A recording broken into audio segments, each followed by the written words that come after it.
તો સંદેશ ન્યૂઝની ટીમ નોટબંધીના 1.5 મહિના બાદ રિયાલિટી ચેક માટે કચ્છના કીડાણા ગામે પહોંચી હતી, ત્યારે કીડાણાના ગ્રામજનોની શું મુશ્કેલીઓ છે તે જોઈએ.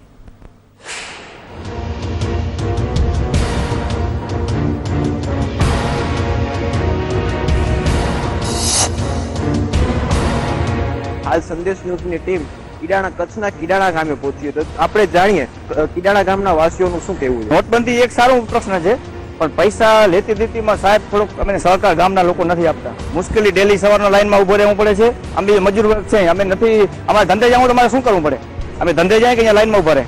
તો એ મારી એક એવી સાહેબથી દરખાસ્ત છે કે એ કોઈ એવી યોજના કરે કે ભાઈ જે માણસ ધંધે જાય ને એને પૈસા મળવા છે. સારું છે, બ્લેક મની ખતમ કરવાનો પ્રોગ્રામ છે અને બહુ સારામાં સારો છે. અને અમારા ગામની અંદર જે આ બેંકમાંથી પૈસા મળે છે એ ક્યાં જાય છે? ઉપાડ્યા જ જાય છે, લોકો ઉપાડ્યા જ જાય છે, દુકાનદાર પાસે જાય છે, દુકાનદારથી શહેરના વેપારી પાસે હાલા જાય છે. પૈસાને ગામમાં અછત ને અછત ચાલુ રહે છે, એનો કોઈ પ્રશ્ન કાઢે.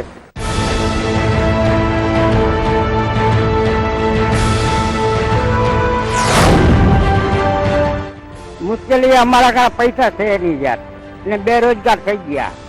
ક્યાંક બેંકમાં પૈસા, આ બેંકમાં ખાલી ચોપડી દઈએ છે, પૈસા નથી દેતા. પૈસા નથી હમણાં તો ક્યાંથી કઢાવું? અરે અહીંયા 10મો ધક્કો છે. અહીંયા પૈસા દેતા જ નથી. મોદી સાહેબને કહ્યું હતું કે આ પૈસા આપશું, હજી હું એને આપ્યા નથી. અને બેરોજગાર હાવ કોઈ ધંધો નથી કરી શકતા.